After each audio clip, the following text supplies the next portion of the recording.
ngomongin soal Jepang, pasti yang ada di pikiran kalian tuh anime, samurai, atau film-film yang fight-nya itu beda banget sama film Hollywood. Nah, ternyata semua itu bukan cuma soal visualnya loh yang keren, tapi ada budaya, sejarah, bahkan trauma sosial yang bisa membentuk gaya sinema mereka sekarang.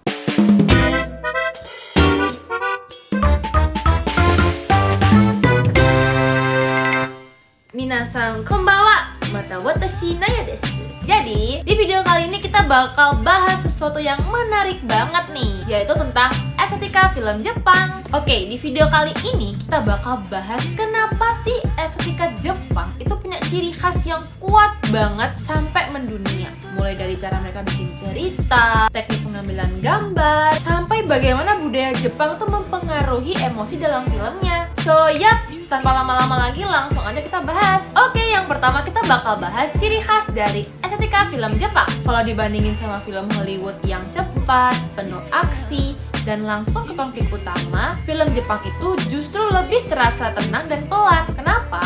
Mereka lebih fokus membangun suasana dan juga emosi. Nah, salah satu ciri khasnya yaitu adalah struktur cerita yang biasa disebut dengan Kiso Tenketsu. Ini adalah struktur naratif 4 babak yang lebih menekankan perkembangan cerita dan juga kontras, bukan konflik utama atau konflik besar seperti film barat. Nah, apa sih Kiso Tenketsu itu? Ki itu artinya pengenalan, So itu artinya pengembangan, Ten itu plot twist atau perubahan, dan yang terakhir tuh Ketsu yang artinya penyelesaian. Makanya banyak anime atau film Jepang yang terasa slow, tapi justru itu bikin penonton menikmati proses dan juga emosinya. Ciri khas kedua yaitu dari segi desain karakternya. Jepang itu punya gaya visual yang sangat khas. Misalnya, karakter tuh dibuat besar supaya emosi lebih mudah tersampaikan. Terus rambutnya penuh warna dan ekspresinya tuh sering hiperbola atau berlebihan. Tujuannya itu bukan supaya realistis, tapi supaya penonton tuh lebih gampang memahami perasaan karakter. Selain itu, mereka juga sering memakai palet warna yang kuat dan garis visual yang bersih. Jadi walaupun sederhana, tampilannya tetap estetik dan mudah dikenalin. Oke, kita udah bahas ciri khasnya kan? Sekarang kita bakal bahas budaya dan filosofi Jepang. Nah, sekarang kita masuk ke bagian paling menarik nih, yaitu bagaimana budaya Jepang membentuk estetika film mereka. Jadi, salah satu filosofi penting di Jepang adalah mono awari. Filosofi ini itu melihat bahwa semua hal yang di dunia itu sementara, dan justru karena tidak abadi, semuanya itu terasa lebih indah. Makanya, banyak film Jepang punya suasana yang sendu, nostalgia, atau bikin kita mikir tentang waktu dan kehilangan. Selain filosofi mono aware, juga ada yang namanya filosofi wabi-sabi, yaitu menemukan keindahan dalam ketidaksempurnaan. Contohnya tuh kayak rumah tua, hujan, daun gugur, atau hal-hal sederhana yang mungkin terlihat biasa aja, tapi justru terasa hangat dan bermakna. Karena itu, estetika Jepang sering terasa natural dan tidak berlebihan. Terus, ada pengaruh dari kepercayaan Shinto dan animisme. Dalam kepercayaan ini, alam itu dianggap memiliki jiwa atau roh yang disebut kami. Makanya banyak di film Jepang kayak alam itu bukan sekedar background, tapi terasa hidup dan punya hubungan emosional dengan manusia. Selain itu, ada juga pengaruh dari teater tradisional Jepang seperti Noh dan Kabuki. Dari sini lahir gaya acting teatrikal dan teknik pillow shots, yaitu jeda visual sebelum pindah adegan. Biasanya berupa gambar hujan, jalan kosong, kereta lewat, atau suasana kota. Tujuannya supaya penonton tuh punya waktu untuk merenung dan merasakan atmosfer ceritanya. Selanjutnya kita bakal bahas pengaruh sejarah dan juga trauma sosial dari estetika film Jepang. Jadi, estetika Jepang itu juga sangat dipengaruhi oleh sejarahnya mereka. Salah satu pengaruh terbesarnya tentu saja dari Perang Dunia II ya guys, dan juga tragedi bom atom Hiroshima dan Nagasaki. Trauma ini tuh melahirkan banyak karya yang penuh rasa takut terhadap kehancuran dan radiasi, teman-teman. Contoh paling terkenalnya itu adalah munculnya genre kaiju seperti Godzilla. Tapi sebenarnya Godzilla ini tuh bukan cuma monster biasa, melainkan simbol ketakutan Jepang terhadap bom nuklir dan juga perang. Selain itu, ada juga yang namanya konsep Rashomon Effect yang berasal dari film Rashomon karya Akira Kurosawa. Konsep ini menunjukkan bahwa satu kejadian bisa punya banyak versi kebenaran tergantung siapa yang menceritakan. Jadi, setelah perang, masyarakat Jepang tuh mulai mempertanyakan apakah kebenaran itu benar-benar mutlak. Nah, terus pas Jepang masuk ke era modernisasi dan industri yang cepat, muncul ketakutan baru, yaitu kehilangan sisi manusia karena teknologi. Nah, dari situ lahirlah estetika Jepang cyberpunk yang menggambarkan masa depan yang canggih tapi suram dan penuh kesepian. Oke, sekarang kita bakal bahas nilai sosial yang ada di film Jepang. Nah, kalau di film barat, karakter utamanya tuh sering digambarkan individualis, sedangkan kalau di Jepang itu justru lebih kolektivis. Artinya, kepentingan kelompok itu sering dianggap lebih penting daripada kepentingan pribadi. Karena itu, banyak karakter Jepang yang rela berkorban demi keluarga, teman, atau kelompok mereka.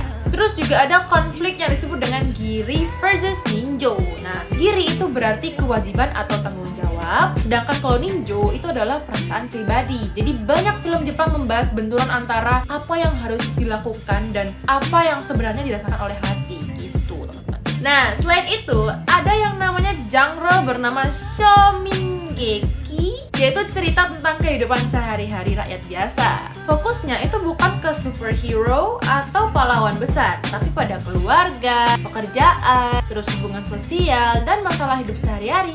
Dan justru karena realistis nggak sih, makanya penonton jadi lebih mudah merasakan relate. Next, kita bakal bahas gaya penyutradaraan dan juga teknik dari estetika film Jepang. Nah, jadi banyak film Jepang menggunakan gerakan kamera yang sangat lambat dan juga tenang. Mereka nggak terlalu suka kamera yang terlalu heboh karena ingin penonton itu lebih fokus merasakan suasananya. Selain itu, mereka juga sering menggunakan long shot atau pengambilan gambar jarak jauh untuk menunjukkan hubungan karakter dengan lingkungan sekitar. Anime Jepang juga terkenal dengan teknik animasi terbatas. Jadi, gerakannya itu tidak terlalu super detail seperti animasi Disney. Tapi, mereka itu menyiasatinya dengan trik visual yang cerdas. Misalnya, fokusnya pada angin, cahayaan, detail mata, atau background yang sangat indah. Karena itu, walaupun animasinya sederhana, tapi emosinya itu terasa kuat. Film Jepang juga sangat memperhatikan detail kecil seperti suara hujan, langkah kaki, makanan, pintu geser, ataupun suasana kota. Tapi justru hal-hal kecil yang kayak gini nih, itu membuat dunia film terasa lebih hidup dan juga realistis. Oke, sekarang kita bakal bahas makna visual dari estetika film Jepang. Dari semua teknik tadi, sebenarnya ada tujuan visual tertentu nih teman-teman. Yang pertama adalah realisme. Walaupun ceritanya kadang fantasi, Jepang itu tetap pengen membuat dunianya itu terasa nyata secara emosional. Terus yang kedua adalah atmosfer. Jadi, film Jepang itu sangat fokus membangun mood, sehingga penonton itu bisa merasa sedih, tenang, ataupun nostalgia bahkan tanpa banyak dialog. Yang ketiga, ada transisi. Jadi mereka tuh sering menggunakan insert shot atau potongan gambar kecil untuk memperhalus perpindahan adegan. Dan yang terakhir ada efisiensi. Jadi banyak teknik visual Jepang berkembang itu karena keterbatasan biaya produksi. Jadi mereka tuh mencari cara kreatif untuk menghasilkan karya yang indah dan juga emosional. Next, kita bakal bahas tujuan estetika film Jepang. Yang pertama, itu adalah menyalurkan emosi secara halus. Film Jepang itu sering tidak menggunakan terlalu banyak dialog, tapi lebih mengandalkan visual, ekspresi, musik, dan suasana. Yang kedua, itu membawa nilai budaya Jepang ke dalam film. Lewat film dan anime, mereka tuh memperlihatkan tradisi, kebiasaan hidup, hubungan sosial masyarakat Jepang. Yang terakhir, itu adalah menyampaikan kritik sosial secara tidak langsung ya teman-teman. Biasanya lewat simbol, suasana, dan juga konflik keseharian. Next, kita bakal bahas respon penonton dari film Jepang ini teman-teman. Jadi, di Jepang sendiri, anime itu sudah dianggap sebagai bagian dari budaya yang populer. Tapi menariknya, gak semua orang Jepang tuh suka anime loh teman-teman, karena ada yang merasa anime itu kurang relate dengan kehidupan nyata. Kalau secara sejarah, film dan animasi Jepang itu mulai berkembang sejak tahun 1910-an. Lalu mulai populer di Jepang itu pada tahun 1970 sampai 1980-an. Terus secara global, kepopulerannya ini tuh meningkat pesat di era 1980 sampai 1990-an. Bahkan banyak pembuat film Hollywood yang terinspirasi oleh teknik sinema Jepang. Salah satunya itu adalah Quentin Tarantino. Banyak juga film Amerika yang merupakan remake dari film Jepang seperti Hachiko dan The Ring. Kalau di Indonesia sendiri, anime itu mulai masuk sekitar tahun 1970-an dan mulai booming di tahun 1990-an. Sampai akhirnya anime itu menjadi budaya populer yang diterima luas di Indonesia. Bahkan muncul istilah wibu untuk menyebut orang yang sangat menyukai budaya Jepang. Oke guys, mungkin that's all pembahasan kita hari ini. Semoga ini bisa membantu kalian untuk lebih memahami gimana sih budaya Jepang itu membentuk dunia film dan animasi mereka.